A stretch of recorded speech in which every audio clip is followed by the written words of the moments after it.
ప్రేమ కలిగిన పరలోకపు తండ్రి, మీరు ఇచ్చిన మరొక దినాన్ని బట్టి వారం అంతా మమ్మల్ని కాచి కాపాడి తండ్రి, మరొక మారు మీ సన్నిధిని అనుగ్రహించినందుకు మీకు స్తుతులు చెల్లిస్తూ మీ వాక్యం వినడానికి సిద్ధపడుతున్నాం. మీ తోడును మీ సహాయాన్ని మాకు అనుగ్రహించి తండ్రి, భూమి మీద కోట్ల మంది నరులెరగని జ్ఞానం, జీవిత పరమార్థం వాక్యము ద్వారా మీరు సెలవిస్తారు కనుక ఈ గొప్ప తరుణాన్ని మా జీవితంలో అనుగ్రహించి మీ సన్నిధిలో కూర్చుని మీ వాక్యం వినడానికి సజీవులుగా మీ సన్నిధికి మమ్మల్ని తోడుకొని వచ్చినందుకు స్తుతులు చెల్లిస్తున్నాము తండ్రి. విననై ఉన్న వాక్యం విషయంలో మీ సహాయాన్ని మాకు అనుగ్రహించమని క్రీస్తు వారి పేరట ఈ ప్రార్థన విన్నపాలు అడిగి వేడుకొంచున్నాము తండ్రి. ఆమేన్. ప్రియులారా, చేరువచ్చిన మీ అందరికీ క్రీస్తు నామములో శుభాలు వందనాలు తెలియజేస్తున్నాను. బైబిల్లో నుండి ఒక మంచి మాట ఈ వారం మనం తిరిగి మళ్ళా ఆలోచిద్దాం. కీర్తనల గ్రంథం 16వ అధ్యాయం. దయచేసి అందరూ బైబిల్ తెరవండి. కీర్తనల గ్రంథం 16వ అధ్యాయం.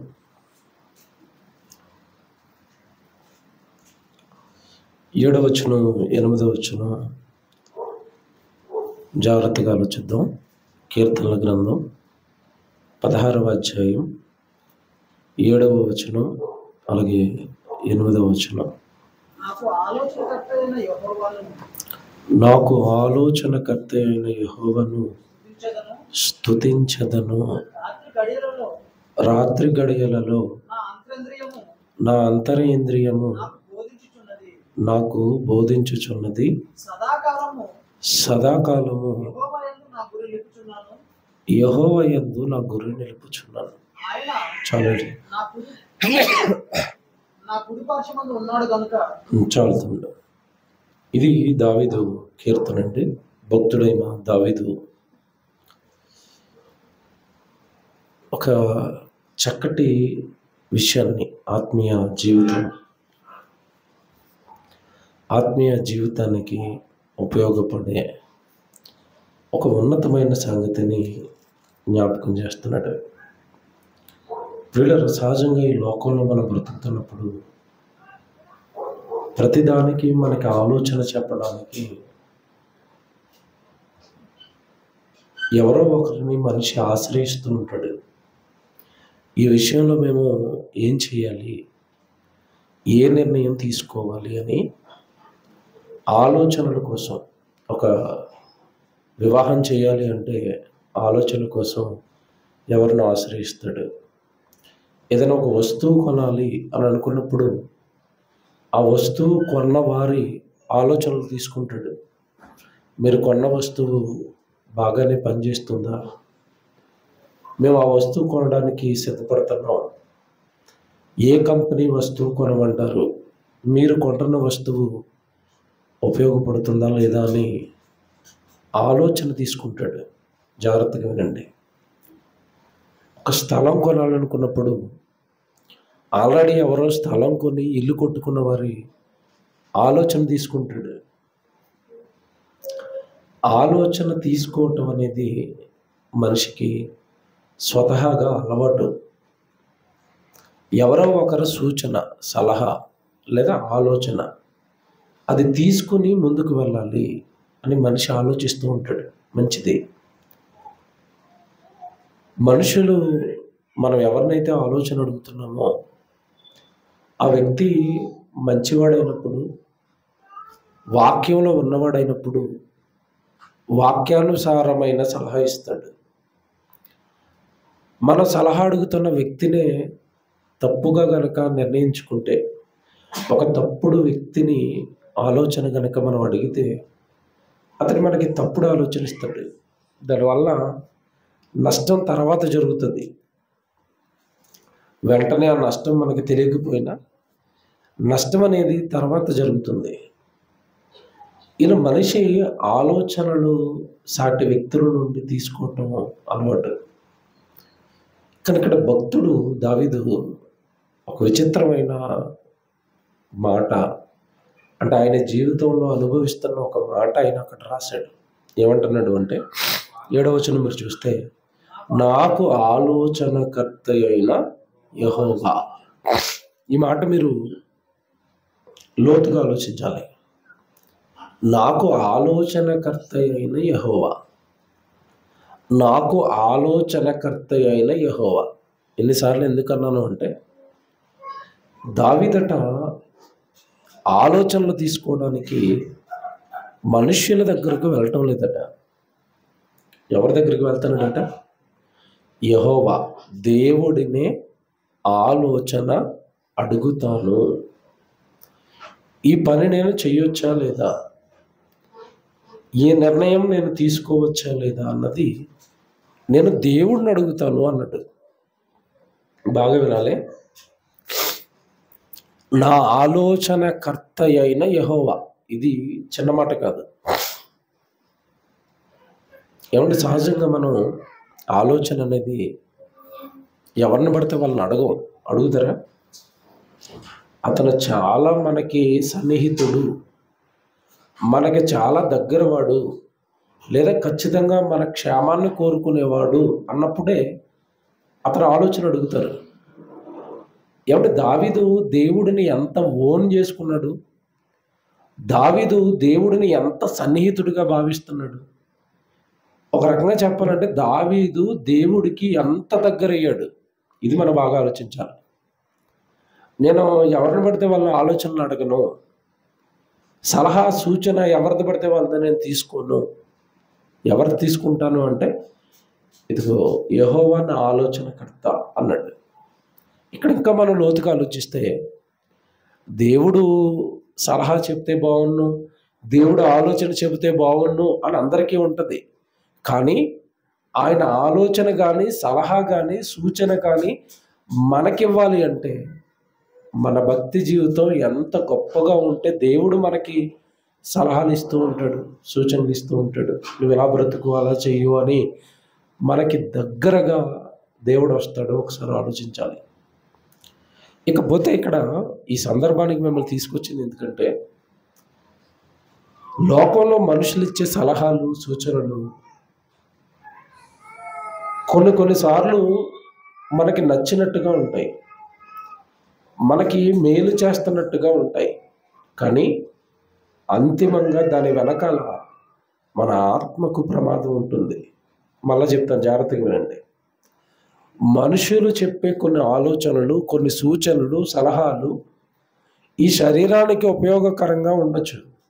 కానీ వాళ్ళ సలహా ఎక్కడో మన ఆత్మకు ప్రమాదం, మన ఆత్మీయ జీవితానికి ప్రమాదం. అది ఎప్పుడు కూడా మనం ఆలోచిస్తూ ఉండాలి. ఈ సలహా నా ఆత్మ, నా పరలోకపు ప్రయాణం, ఈ 60-70 ఏళ్ళు గడిచిపోయిన తర్వాత నేను దేవుడి ముందు నిలబడాలి కదా. ఆ దేవుడి ముందు నేను నిలబడడానికి విడిస్తున్న సలహా ఏమైనా ఉపయోగపడుతుందా? ఎందుకంటేనండి, ఇప్పుడు క్షేమంగా ఉన్నాం, ఇప్పుడు సంతోషంగా ఉన్నామని ఇప్పటి జీవితాన్ని మాత్రం ఆలోచించేవాడు అవివేకి, బుద్ధిహీనుడు. ఎందుకంటే మనుషులకు ఒక గతం ఉంది. ఈ భూమి మీదకి రాకమునుపు ఒక గతం ఉంది. ఏంటా గతము అంటే, జగత్తు పునాది వేయబడక మునుపు కోరుకున్న మనుషులు ఈ మానవ జాతి భూమి మీద ఉన్న వాళ్ళు. అంటే నీకంటూ ఈ సృష్టి పుట్టక మునిపే ఒక జీవితము, ఒక చరిత్ర, నీ రాక కోసం ఒక కళ దేవుడిది ఉన్నప్పుడు, ఈ భూమి మీదకి వచ్చిన తర్వాత ఏదో ఈ 60-70 ఏళ్ళు మాత్రమే జీవితం అనుకుంటే ఎలాగా? గతం మర్చిపోతే ఎలాగా? వెళ్ళబోయే ప్రయాణం మర్చిపోతే ఎలాగా? అండి, ఈరోజు దేవుడు అనగానే, జాగ్రత్తగా వినండి, దేవుడు అనగానే ఆపద మొక్కులేవాడు, కోరికలు తీర్చుకునేవాడు, మనకి ఏదైనా వస్తే సహాయం చేసేవాడు, ఇలా దేవుడిని ఆలోచించటం వలన దేవుడు మానవ జీవితం గురించి బైబిల్లో రాయించిన లోతైన సంగతులన్నీ కనుమరుగైపోయాయి. గతం ఉంది మనిషికి, గతమున్న మనిషి గురి తప్పకుండా తన గతాన్ని జ్ఞాపకం పెట్టుకుని మరణం తర్వాత దేవుడి దగ్గరికి చేరాలి అంటే ఈ భూమి మీద తన బ్రతుకు కాలంలో ఆ వ్యక్తి తీసుకోవలసిన ఆలోచనలన్నీ కూడా దేవుడి ఆలోచనలు తీసుకోవాలి. ఒక ఉదాహరణ చెప్తాను. దేవుడి ఆలోచన ఎలా ఉంటుంది, మనుషుల ఆలోచన ఎలా ఉంటుంది అనడానికి ఒక ఉదాహరణ చెప్తాను. యేసుక్రీస్తుల వారు మీరు చూడండి, అపోస్తులుడు 12 మందిని పిలిచినప్పుడు ఆయన పిలిచిన పిలుపును మీరు ఒకసారి ఆలోచించండి. చేపలు పట్టుకునే జాలర్లు పిలిచేటప్పుడు ఏమని పిలిచాడు అంటే, మీరు సమస్తాన్ని విడిచిపెట్టేయండి, మీ దోణులు విడిచిపెట్టేయండి, మీ వలలు విడిచిపెట్టేయండి, మీరు అన్ని విడిచిపెట్టి మీ భార్యలను, మీ పిల్లలను, మీ గృహాలను విడిచిపెట్టి నా వెనక రండి. నేను మిమ్మల్ని ఎలా చేస్తాను? మనుష్యులను పట్టే జాలరులుగా చేస్తాను. ఇక్కడ మాట్లాడుతాను. పేతురు గారి ప్లేస్లో మిమ్మల్ని పెట్టి ఊహించుకోండి. జాగ్రత్తగా వినండి, బాగా వినాలి నేను చెప్పేది. పేతురు గారి ప్లేస్లో మిమ్మల్ని పెట్టు మీరు ఊహించుకోండి. అప్పుడు మీరు ఈరోజు చేస్తున్నది చేపల వేట కాదు కదా. ఈరోజు మీరు ఏ ఉద్యోగం చేస్తున్నారు? ఒక సాఫ్ట్వేర్ ఇంజనీర్ అనుకోండి, ఉదాహరణ చెప్తున్నాను. మీరు ఏం పని చేస్తున్నారు? ఒక సాఫ్ట్వేర్ ఇంజనీర్, హైటెక్ సిటీలో మంచి జాబు, 1,50,000 జీతం. యేసుప్రభు హైటెక్ సిటీకి వచ్చి నీ సాఫ్ట్వేర్ ఉద్యోగాన్ని, నువ్వు ఉంటున్న నీ కుటుంబాన్ని, సమస్తాన్ని విడిచిపెట్టి నా వెనకాల రా అన్నాడు. ఇది మీరు బాగా ఆలోచిస్తే, నా వెనకాల వచ్చేయు, ఇదేముంది జీతం, నేను మనుషులు పెట్టే జాలర్లుగా చేస్తాను, నిన్ను గొప్ప సేవకుడిగా చేస్తాను అంటే, ఇప్పుడు యేసుప్రభు మాట 1,50,000 జీతం వస్తున్న సాఫ్ట్వేర్ ఇంజనీర్కి నచ్చుతుందా? బాగా ఆలోచించాలి. నచ్చుతుందా? నచ్చదా? ప్రాక్టికల్గా మన జీవితంలోనికి వాక్యాన్ని పెట్టుకుని ఆలోచిస్తేనే నిజాలు బయటకు వస్తాయి, మన భక్తి బయటకు వస్తుంది. ఆ రోజు యేసుక్రీస్తుల వారు రా అనగానే అన్నీ విడిచిపెట్టి వచ్చేయమన్నాడు. నిజంగానే ఆ ప్లేస్లో ఈరోజు మనం ఉంటే, ఈరోజు మనం చేస్తున్న ఉద్యోగాలు, వ్యాపారాలు, మనకున్న కుటుంబాల్లో, మనకున్న సొంత ఇల్లులో వీటిని విడిచిపెట్టి రా అంటే మనలో ఎంతమంది వెళ్తామో తెలియదు. పక్కన పెడితే అసలు రా అన్న ఆలోచన అయినా నచ్చుతుందా? బాగా ఆలోచించండి. నచ్చుతుందా? నచ్చదు. నచ్చని దేవుడి ఆలోచన, నా వెనకాల వచ్చేయు, నేను మిమ్మల్ని మనుషులు పట్టే జాలర్లుగా చేస్తాను అన్నాడు కదా. ఆ ఆలోచన మనుషులకు నచ్చదు. కానీ దేవుడు చెప్తున్నాడు కదా, రమ్మంటున్నది యేసుక్రీస్తు కదా అని. ఏమంటే ఆ మాటకు లొంగిపోయిన అపోస్తులుల జీవితాలు తర్వాత ఎలా ఉన్నాయి మీరు చూడాలి. ఎలా ఉన్నాయి? ఒకప్పుడు అసలు అపోస్తులు ఎవరో కూడా ఎవరికి తెలియదు. కానీ యేసుక్రీస్తుల వారు చనిపోయి తిరిగి లేచిన తర్వాత అపోస్తులు ఎలా మారిపోయారు చెప్పండి?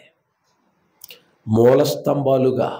ఆ రోజు యోధ జాతి మొత్తం, ఇశ్రాయేలు జాతి మొత్తం చేతులెత్తి మొక్కేంత గొప్ప స్థితికి అపోస్తుల జీవితాలు వెళ్ళలేదా?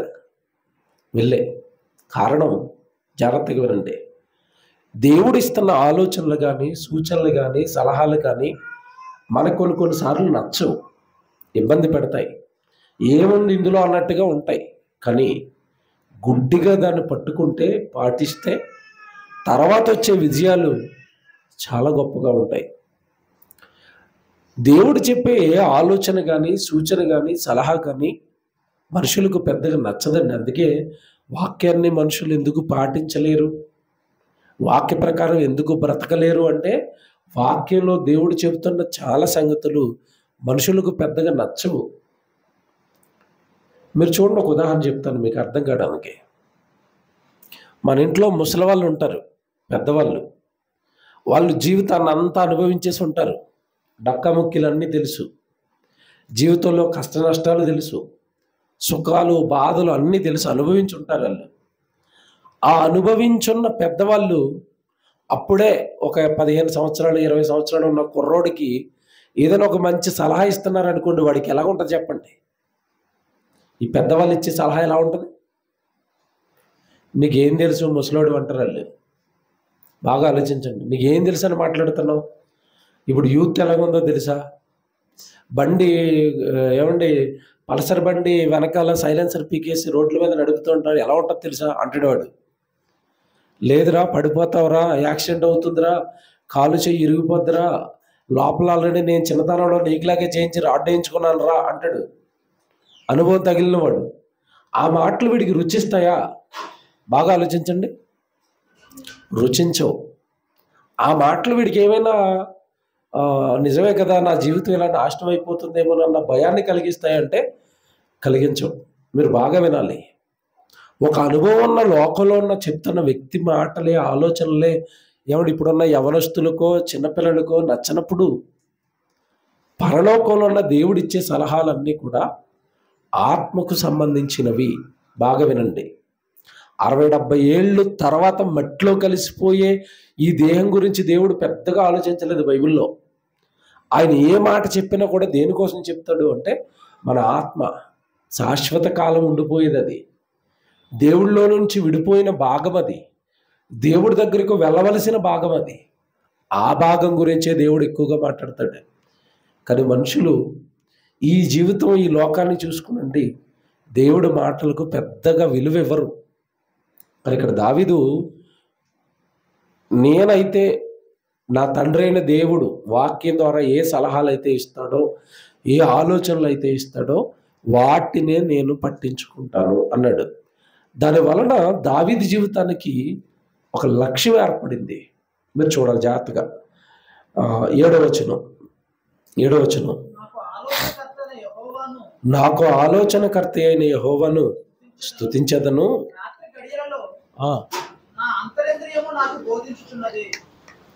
అదండి. ఇప్పుడు దావీదు గారికి ఆలోచనలు ఎక్కడి నుండి వస్తున్నాయట? సలహాలు ఎక్కడి నుండి వస్తున్నాయట? నా అంతర ఇంద్రియములు నాకేం చేస్తున్నాయి? బోధ చేస్తున్నాయి. ఇది పెద్ద పాఠం, నెట్లో ఉంటుంది, వినండి. అసలు అంతరింద్రియాలు బోధ చేస్తాయా? అంతర ఇంద్రియాలు అనగానే దేవుడు మన దేహంలో లోపల చాలా అవయవాలను నిర్మించాడు. అందులో హృదయం ఒకటి. ఆ హృదయం నిండా మనం దినమంతా దేవుడి ఆలోచనలు, దేవుడి వాక్యాన్ని ఆ హృదయంలో మనం పెట్టుకున్నప్పుడు రాత్రి ఆటోమేటిక్గా నువ్వు పడుకోగానే నువ్వు నింపిన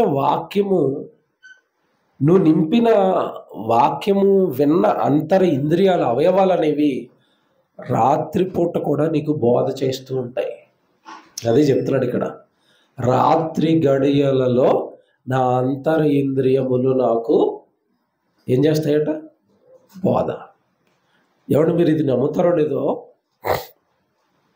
శరీరంలో దేవుడు పెట్టిన గొప్ప వ్యవస్థ అండి ఇది. మన శరీరం రాత్రిపూట మనకి బోధ చేస్తుంది. ఎందుకంటే మనం తిన్నగా పడుకునేది, కాస్త దేవుడికి దొరికేది ఎప్పుడు చెప్పండి? రాత్రే. పగలు దొరుకుతాం దేవుడికి మనం? మన బిజీ, మన సుఖాలు, మన సంతోషాలు, మన ఫ్రెండ్స్, మన బంధువులు, మన పనులు, మన వంటలు, మన సీరియళ్ళు, మన సినిమాలు, మన ఈ సోషల్ మీడియా జీవితాలు. అసలు మనిషి దేవుడికి ఎక్కడ దొరుకుతున్నాడు? పర్టికులర్గా దొరికేది మనిషి దేవుడికి ఎప్పుడు అంటే రాత్రిపూట. ఆ రాత్రిపూటట దేవుడు శరీరంలో కొన్ని అవయవాలను పెట్టి ఆ అవయవాల ద్వారా బోధ చేస్తాడట. మీకు అర్థం కావడానికి ఉదాహరణ చెప్తాను. రాత్రిపూట అవయవాలు బోధ చేయటం ఏంటి అనుకుంటున్నారేమో. మీకు మాట చెప్తాను. మీరు రాత్రిపూట చాలామంది కలవాట్లు పలుకుతారు, తెలుసా? కలవాట్లు ఎప్పుడు ఎక్కువ పలుకుతాడు? మీరు బాగా ఆలోచించండి. ఎప్పుడు పలుకుతాడు ఎక్కువ? ఏదైనా బాగా ఇష్టపడి ఒక సినిమా చూసాడు అనుకోండి, ఫేవరెట్ హీరో సినిమా, ఫస్ట్ రోజే ఆ టికెట్లు దొరకకపోయినా షర్ట్ చింపుకొని మరీ వెళ్ళిపోయి టికెట్ కొనేసుకుని ఆ ఇష్టంతో సినిమా చూసాడు అనుకోండి, రాత్రి పడుకున్నప్పుడు అండి పక్కన తన్నుతూ ఉంటాడు వీడు. చూసారు లేదో? ఆ పక్కన ఎవరిని పడుకుంటే వాళ్ళు తన్నేస్తూ ఉంటాడు. ఎందుకు తన్నుతున్నాడు? పగలు ఇష్టపడి సినిమా చూశాడు. ఆ హీరో ఎలా ఫైట్ చేస్తున్నాడో రాత్రిపూట నిద్రలో కూడా వీడు ఏం చేస్తాడు? ఫైటింగ్ చేస్తూ ఉంటాడు, తిట్టేస్తూ ఉంటాడు, కొడుతూ ఉంటాడు, ఆ పక్కోడిని ఏదో డైలాగులు వేస్తూ ఉంటాడు సినిమా హీరో మాట్లాడినట్టుగా. మీరు ఎప్పుడైనా ఆలోచించారా రాత్రిపూట ఎందుకు వస్తున్నాయి ఈ డైలాగులు? బాగా ఆలోచించండి, బాగా ఆలోచించండి. ఇది పక్కనట్టండి, ఇంకోటి చెప్తాను మీకు. వీడు పగలు ఏదైనా బాగా భయపడిపోయే సంఘటన ఒకటి చూసాడు అనుకోండి, ఎవరో కళ్ళ ముందు సూసైడ్ చేసుకొని కిరోసిన్ పోసుకొని తగలబడిపోతున్నారు అనుకోండి, ఆ అరుస్తున్న కేకలు చూసాడు అనుకోండి, కళ్ళ ముందే తగలడిపోతుంది ఆవిడ కిరోసిన్ పోసుకుని, ఆవిడ అరుస్తుంది కదా, ఆ అరుపులన్నీ వీడు పగలు చూసాడు అనుకోండి, రాత్రి పడుకున్నప్పుడు ఏం చేస్తాడు చెప్పండి? వీడు కూడా అంటాడు కాపాడండి కాపాడండి అని. రాత్రి ఎందుకు అరుస్తున్నాడు ఎప్పుడైనా ఆలోచించారా? పగలు సినిమా చూస్తే సినిమా డైలాగులు మాట్లాడతాడు, పగలు ఏదైనా భయంకరమైన సంఘటన జరిగితే అది వీడికి జరిగిపోతున్నట్టుగా ఊహించుకుని నన్ను కాపాడండి కాపాడండి. ఏమంటే రాత్రిపూట వీడికి ఎవరు చెప్తున్నారు అది? మళ్ళీ ఎప్పుడు తెలుసా మీకు ఇది? అసలు ఎవరు చెప్తారు తెలుసండి? మన దేహంలో దేవుడు ఆ వ్యవస్థ పెట్టాడండి. నువ్వు దినమంతా ఏదైతే చూస్తావో నీ దేహంలో ఉన్న అంతర ఇంద్రియాలు వాటన్నిటినీ కూడా జీర్ణించుకుంటాయి. జీర్ణించుకుని రాత్రిపూట నువ్వు పగలు ఏదైతే చూసావో విన్నావో వాటినే రాత్రిపూట నీకు ఏం చేస్తే తిరిగి మళ్ళీ బోధిస్తూ ఉంటాయి. పగలంతా వాక్యం విన్నాడు అనుకోండి, రాత్రి మళ్ళీ ప్రసంగం వింటనట్టే ఉంటుంది అంతా. ఆ ప్రసంగాన్ని వీడు తిరిగి చెప్పేస్తూ ఉంటాడు. పైకి కొంతమంది మాట్లాడతారు, ఆలోచనలో కొంతమంది కళల రూపంలో ఇవి రన్ అవుతూ ఉంటాయి. కళ అంటారు, నిజమే, ఉత్తిదే కళ కాదండి అది. నీ అంతరింద్రియాలు నీకు తిరిగి బోధ చేస్తాయి. పగలు నువ్వంతా దేని మీద దృష్టి పెట్టావో రాత్రి దాని మీదే నీకు ఆలోచనలు ఉంటాయి. కొంతమంది చూడండి, జీవితంలో నెరవేరని కోరికలన్నీ ఊహలను ఊహించుకుంటూ ఉంటారు.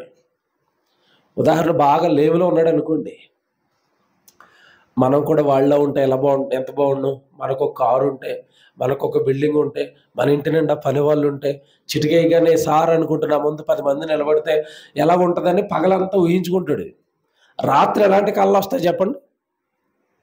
ఈడో పెద్ద డాన్ రాజు అయిపోయినట్టుగా, పెద్ద బంగ్లాలో కోట్ వేసుకుని కిందకి దిగుతున్నట్టుగా ఏ కళ్ళు వస్తాయి. అవునా కదా? మీరు చెప్పండి. ఎందుకు వస్తున్నాయి ఇవి? ఎవరికి తెలియదు ఇవి ఎందుకు వస్తున్నాయి. పగలు నీ దినమంతా ఏదైతే ఆలోచిస్తావో, ఏదైతే మాట్లాడతావో, ఏదైతే చూస్తావో, రాత్రిపూట నీ శరీరంలో ఉన్న అంతరింద్రియాలు అవే నీకు బోధిస్తాయి. బైబిల్ అనేసరికి అండి సైన్స్కు సహితం అంతు చెక్కని సంగతులు చెప్తుంది. శాస్త్రానికి, సైన్స్కి ఇప్పటి వరకు కూడా కళలు ఎందుకు వస్తున్నాయో తెలీదు. ఒక మనిషికి రాత్రిపూట కళలు ఎందుకు వస్తాయి సైన్స్ దగ్గర ఇప్పటి వరకునండి అసలు ఆధారం లేదు. కానీ దేవుడు ఎంత బాగా చెప్తున్నాడు అంటే, రాత్రి గడియలలో నా అంతర ఇంద్రియములు నాకేం చేస్తున్నాయట? బోధిస్తున్నాయి. అదే నీకు ఏదో ఎవరో చెప్తున్నట్టుగా, ఏవో ఆలోచనలు వస్తున్నట్టుగా రాత్రిపూట నీకు అదే వస్తాయి. ఇప్పుడు నీకు ఇది ఎందుకు చెప్పానంటేనండి, పైన 7వ వచనంలో ఇదిగో నా ఆలోచనకర్త అయిన యెహోవా, నేను అన్నీ కూడా దినమంతా ఎవరి ఆలోచనలు తీసుకుంటాను, ఎవరి సూచనలు తీసుకుంటాను, ఎవరి సలహాలు తీసుకుంటానంటే దేవుడివి. రాత్రి గడి వచ్చేసరికి అవే దేవుడు తిరిగి మరలా నాకు ఏం చేస్తూ ఉంటాడు? బోధిస్తూ ఉంటాడు. జాగ్రత్తగా వినండి. దినమంతా దేవుడి ఆలోచనలట, దేవుడి వాక్యమట, రాత్రి అయిపోగానే ఆ దేవుడి వాక్యాలే మరలా తిరిగి బోధ చేస్తున్నాయట. ఇప్పుడు తర్వాత మాట, ఈ వచనం అంతా మీకు ఎందుకు చదివించారంటే 8వ వచనం కోసం అండి. 8వ వచనం మన పాఠం. 8వ వచనంలో ఏమంటున్నాడు అంటే, సదాకాలము, అది రాత్రి అయినా పగలైనా, జాగ్రత్తగా వినాలి. సదాకాలము అనగా అర్థం ఏంటంటే దినము రాత్రి, సదాకాలము యెహోవా యందు నా గురి నిలుపుచున్నాను అన్నాడు. గురి, సదాకాలము యెహోవా యందు నా గురి నిలుపను. గురి అనగానే అర్థం ఏంటి చెప్పండి? తెలుగులో ఇంకొక పదం ఉంటుంది దీనికి, గురి, లక్ష్యం అనొచ్చా? లక్ష్యం. తెలుగు అర్థం అవుతుంది, ఇంగ్లీష్ చెప్పండి బాగా అర్థం అవుతుంది. గోల్ లేదా టార్గెట్, అంతే కదండి? బాగా వినాలి.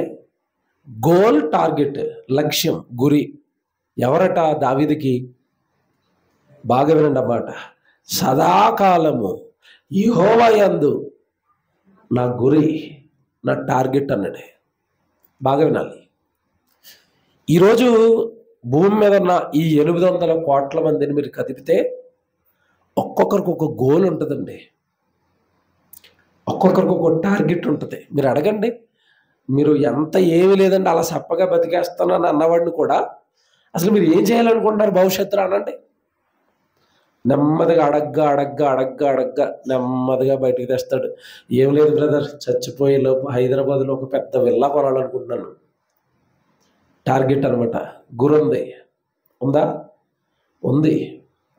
హైదరాబాద్లో ఎప్పటికైనా ఒక ఇండివిజువల్ విల్లా కొని ఆ విల్లా ముందు కారు పెట్టుకుని లోపల పొద్దున్నే లేచి కాఫీ తాగుతూ కారుని చూసుకుని ఆఫీస్కి వెళ్తూ ఉంటే ఉంటుంది బ్రదర్ అంటాడు.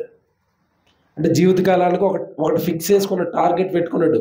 ఇక దానికోసం కింద మీద పడుతూ ప్రయత్నాలు చేస్తూ ఉంటాడు. మొత్తం మీద ఏదో సాధించాలనుకుంటాడు.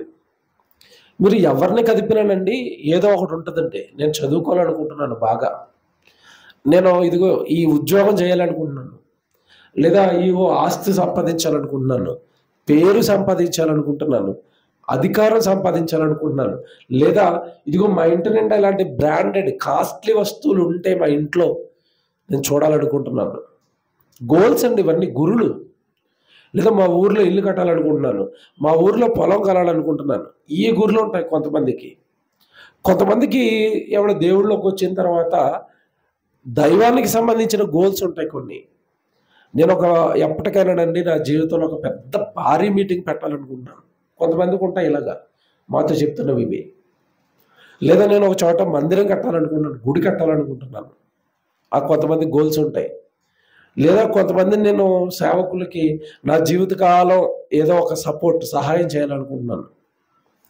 నాకు తెలిసిన ఒక తమ్ముడు ఉన్నాడండి, సిరిసిల్ల దగ్గర ఉంటాడు. ఆ కుర్రాడు టార్గెట్ గోల్ అండి, నేను ఆశ్చర్యపోయాను. వాళ్ళ అమ్మనాల నుంచి వచ్చిన పొలం అండి, ఎకరం పొలం ఈ కుర్రాడికి వచ్చింది.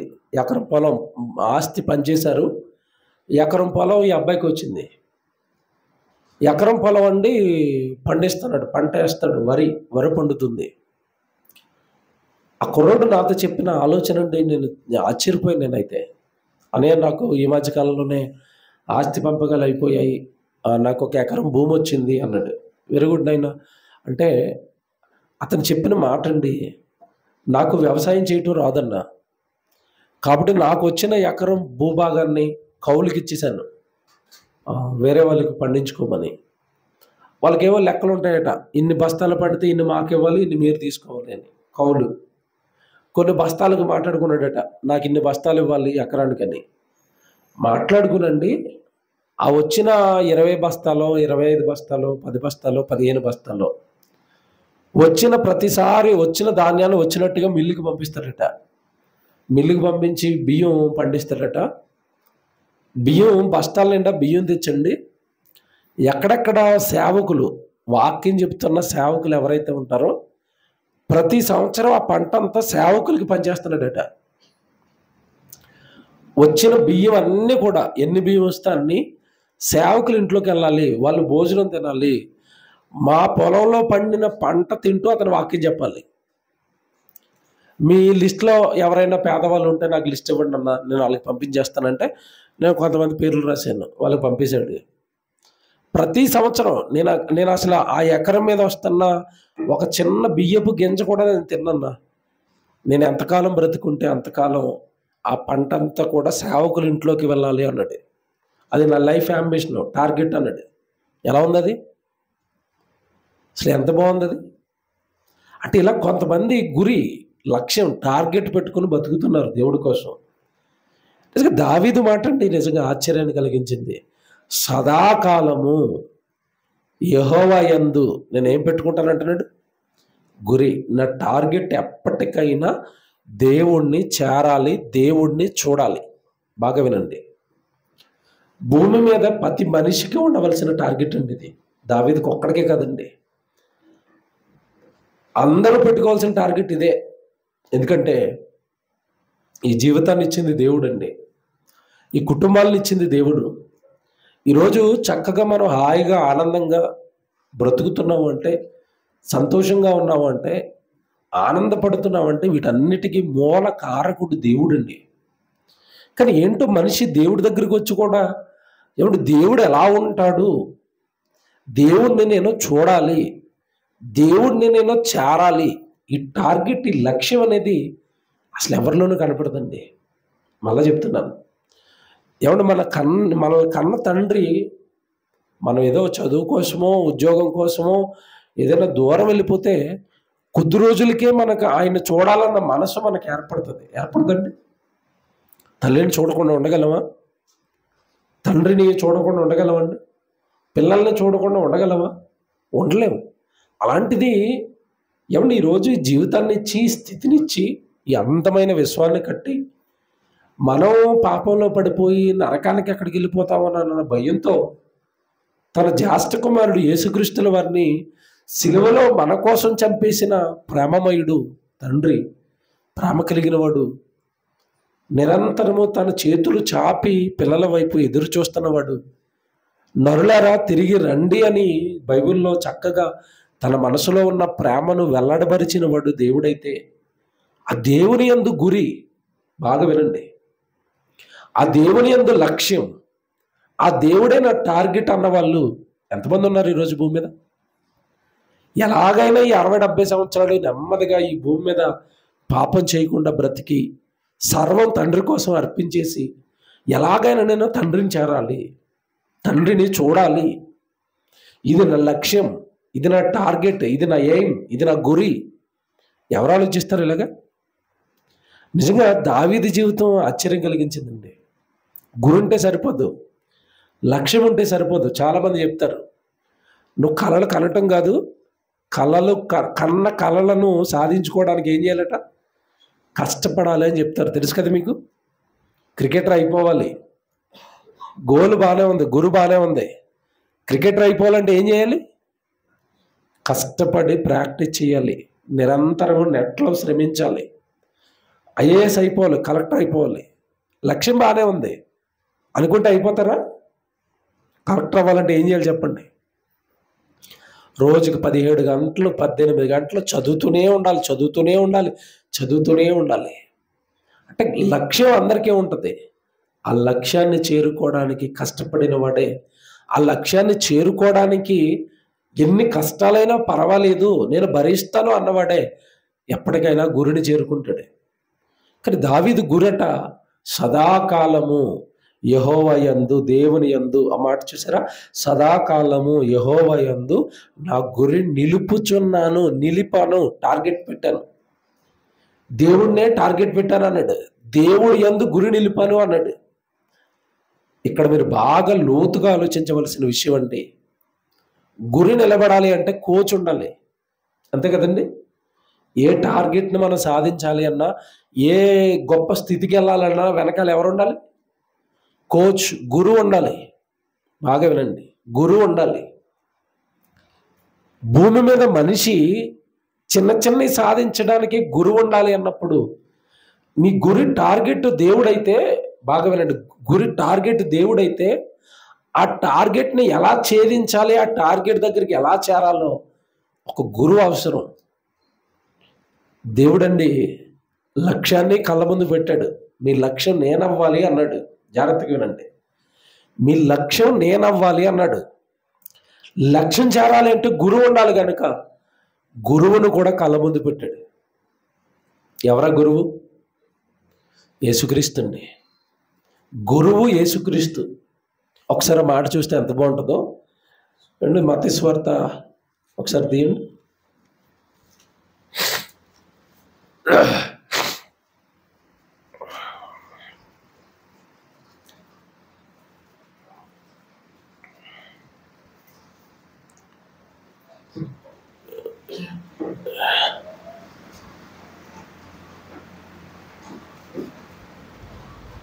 రెఫరెన్స్ తెలుసు ఎవరికైనా?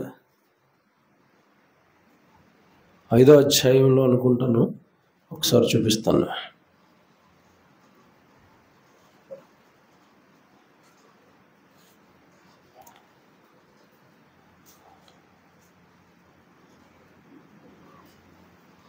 పదమూడవ అధ్యాయంలో ఒక మాట ఉంటుంది.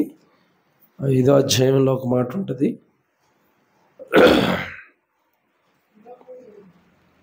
చెప్పండి. అదే చెప్పండి, రెఫరెన్స్ చెప్పండి. 23:7.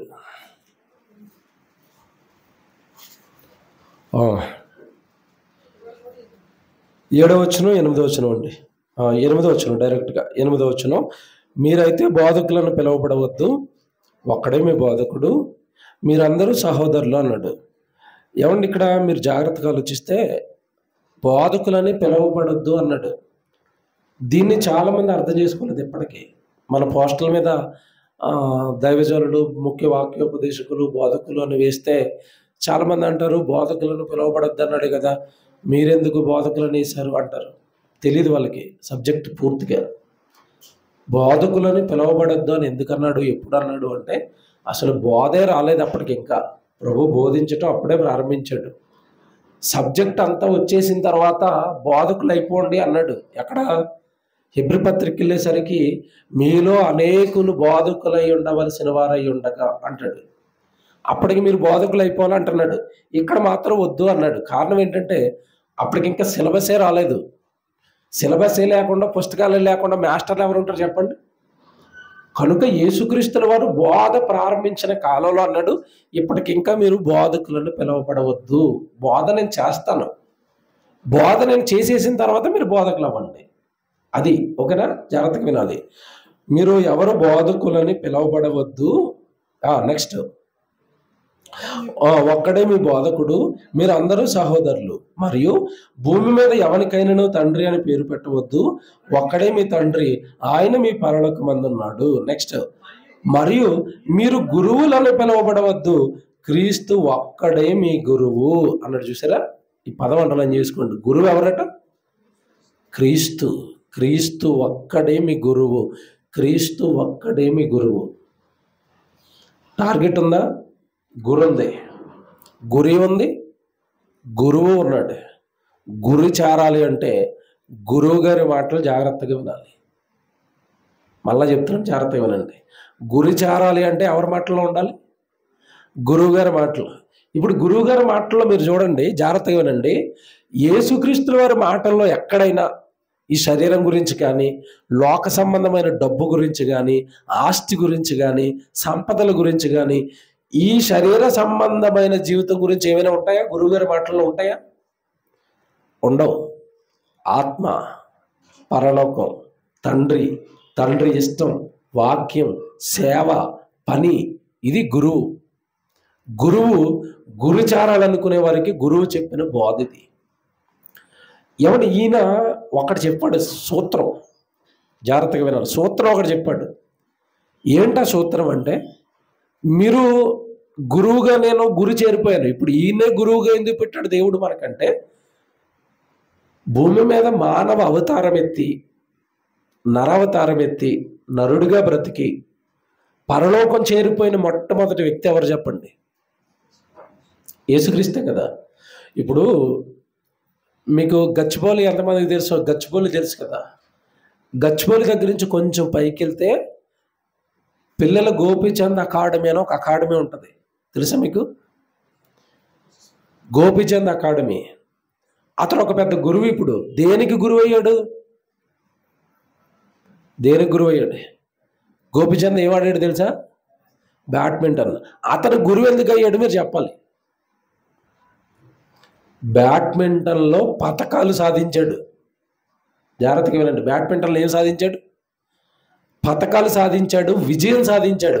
విజయం సాధించిన వాడు తర్వాత ఉన్న పిల్లలకి ఏమండి ఆ బ్యాడ్మింటన్లో ఎలా విజయాలు సాధించాలో నేర్పడానికి ఏం ప్రారంభించాడు?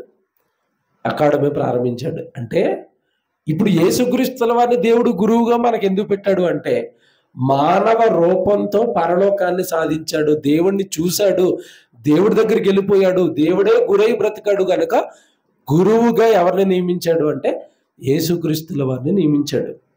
ఆయన ఒక సూత్రం చెప్పాడు, గురువు ఒక సూత్రం చెప్పాడు. నాయనా, ఇదిగో నేను భూమి మీద ఉన్నంత కాలం నేను దేవుని అందే గురు పెట్టుకుని బ్రతకడానికి నేను ఒక సూత్రం ఫాలో అయ్యాను, మీరు అది ఫాలో అవ్వండి చాలా అన్నాడు.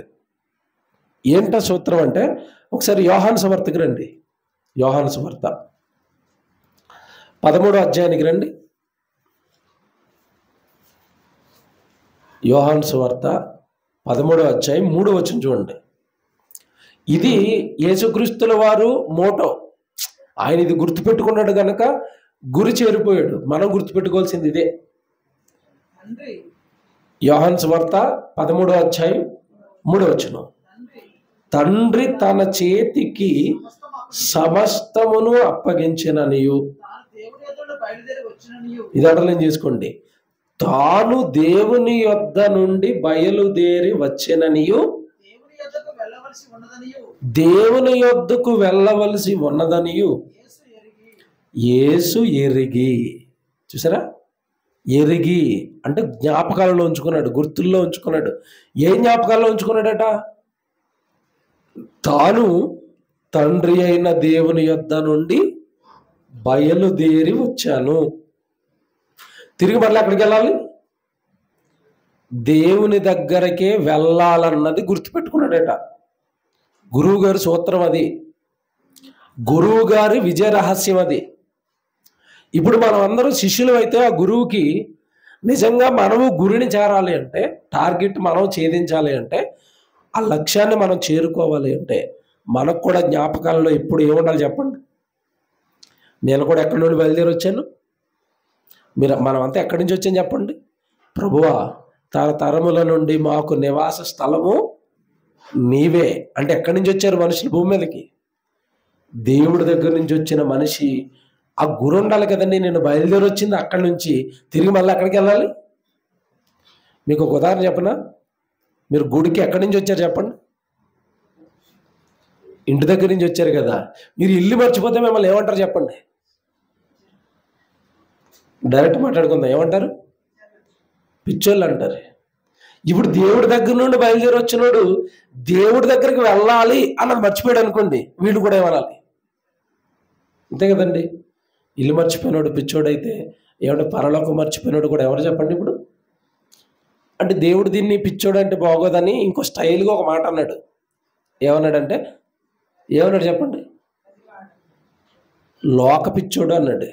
అంటే ఈ లోకం పిచ్చిలో పడ్డాడని. ఒరే, నా లోకాన్ని వదిలేసి ఆ లోకం పిచ్చిలో పడ్డామేంటి? లోక ఆశలు అని ఒక పేరు పెట్టాడు దానికి. నేత్రాశ, శరీరాశ, జీవపు డంబము, ఇవి తండ్రి వల్ల పుట్టినవి కావు. అంటే నువ్వు ఆ లోకంలో ఆ పిచ్చిలో పడిపోయావు అన్నాడు. అంతే. వెళ్ళి బాగా ఆలోచించండి నేను చెప్పేవన్నీ. గురి సదాకాలము యెహోవా యందు నా గురి. ఏమంటే నిజంగా చెప్తున్నానండి, దేవుడి దగ్గరికి వచ్చిన మీరు ఆదివారం, సోమవారం, మంగళవారం, బుధవారం, గురువారం, శుక్రవారం, శనివారం మీ గురి దేవుడై ఉండాలి. మీ టార్గెట్ దేవుడై ఉండాలి. దేవుడు పని అయి ఉండాలి. దేవుడు వాక్యం అయి ఉండాలి. దేవుడు ఆలోచనలు అయి ఉండాలి. దేవుడు ప్రేమ అయి ఉండాలి. ఏదో ఆదివారం వస్తాను వెళతాను అంటే మాత్రం అండి, ఇది టార్గెట్ సాధించడానికి సరిపడే భక్తి మాత్రం కాదండి. మీకు అర్థం కావాలంటే ఉదాహరణ చెప్తాను. బ్యాడ్మింటన్లో విజయం సాధించాలన్నా, క్రికెట్లో పెద్ద క్రికెటర్ అయిపోవాలన్నా, ఐఏఎస్లో ర్యాంక్ కట్టాలన్నా వారానికి ఒకసారి ఇన్స్టిట్యూట్కి వెళ్తున్నాడు అనుకోండి, మీరు చెప్పండి, ర్యాంక్ కొడతాడా? పెద్ద స్టార్ బ్యాడ్మింటన్ అయిపోతాడా? అలాగే ఈ ఆదివారం భక్తి అనేది జస్ట్ మనల్ని మోటివేట్ చేయడానికి, ముందుకు తీసుకెళ్ళడానికి సరిపోతుందేమో తప్ప, సోమవారం మీ టార్గెట్ దేవుడై ఉండాలి. ఈరోజు నేను దేవుడి కోసం ఏం చేశాను? ఎవరికైనా ఒక వాక్యం పంపానా? ఎవరికైనా ఒక ప్రసంగం చెప్పానా? ఎవరికైనా రాబోయే ఆదివారం గుడికి తీసుకెళ్ళడానికి ఎవరినైనా సిద్ధం చేశానా? వచ్చే ఆదివారానికి ఎవరైనా మంచి వాక్యం చెప్తున్నారు, అక్కడ వాక్యం వినడానికి వెళదామని ఈ వారం అంతా వచ్చే వారానికి ఎవరినైనా ఒకళ్ళని సిద్ధం చేస్తానా? ఓ 2 నెలలకో 3 నెలలకో ఏదో ఒక మీటింగ్ పెడతానా? అసలు నా గురి, నా టార్గెట్ దేవుడు పని, సేవ ఇలాంటివి ఏమైనా నా గురిలో ఉంటున్నాయా, టార్గెట్లో ఉంటున్నాయా అని ఏమన్నా మన భక్తి జీవితాన్ని ఎప్పటికప్పుడు మనం చెకింగ్ చేసుకోకుండా నిర్లక్ష్యంగా ఉన్నామా, టార్గెట్ మిస్ అయిపోతాం. గురి ఎవరట? సదాకాలము యెహోవా యందు నా గురి నిలుపుచున్నాను. నీ గురి, నా గురి దేవుడు అవ్వాలి అంటే గురువైన యేసుక్రీస్తుల వారు ఎలా బ్రతికాడో అలా బ్రతకాలి. ఓకే, వచ్చేవారు చెప్తాను. 2వ పార్ట్ ప్రార్థన చేసుకున్నాం. ప్రేమ కలిగిన తండ్రి, ఈరోజు భూమి మీద ఉన్న మనుషులంతా మీ నుండి వచ్చారు, మిమ్మల్ని చేరటం కష్టం అన్న సంగతి మర్చిపోయి తండ్రి, మిమ్మల్ని లక్ష్యంగా మిమ్మల్ని గురిగా పెట్టుకుని బ్రతకవలసిన వాళ్ళు